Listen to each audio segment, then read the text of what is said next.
আল্লাহ রাসূল সাল্লাল্লাহু আলাইহি ওয়াসাল্লাম হাদিস শরীফে ইরশাদ করেন ইন্নাল আবদা ইযা খাতিয়াতান মুতাকাতাতান ফি কলবিহি তাসাওদা فإن هو نزل واستغفر وتاب صقل قلبه এই তওবা সম্পর্কে বিস্তারিত আলোচনা কোন বান্দা যখন গুনাহ করার সাথে সাথে তার অন্তরে কালো দাগ পড়ে যায়।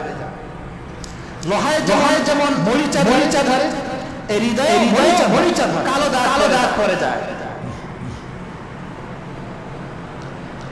এরপরে বলেন ওই গুনাহগার যার দাগ পড়েছে কালো দাগ পড়েছে যদি গুনাহ থেকে আসে ওয়াস্তাগফার ইস্তিগফার করে আল্লাহর কাছে ক্ষমা চায় বলে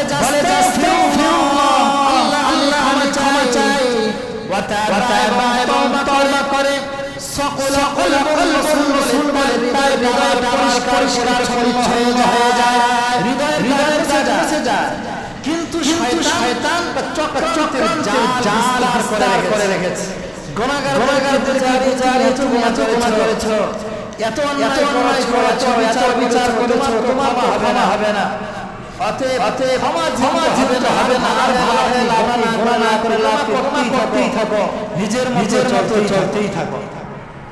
কথা হচ্ছে কাপড় ময়লা হয় তো কাপড় পরিষ্কার করার সাবান আছে ঠিক কিনা? কাপড় ময়লা হলে পরিষ্কারের সাবান আছে। কাপড়ে কোনো দাগ পড়ে গেলে সাবানের কাজ না হলে ওই দাগ তোলার জন্য মেডিসিনও আছে। তো ঠিক ভাবে কোনো দাগ পড়ে যায়, গুনাহের ময়লা হয়ে যায়। তা কাপড় পরিষ্কারের জন্য যদি মানুষ সাবান বানাতে পারে, মেডিসিন বানাতে পারে, তো আল্লাহ রাব্বুল আলামিন মেডিসিন বানাতে পারে না? আর ওই মেডিসিনই হচ্ছে তওবা।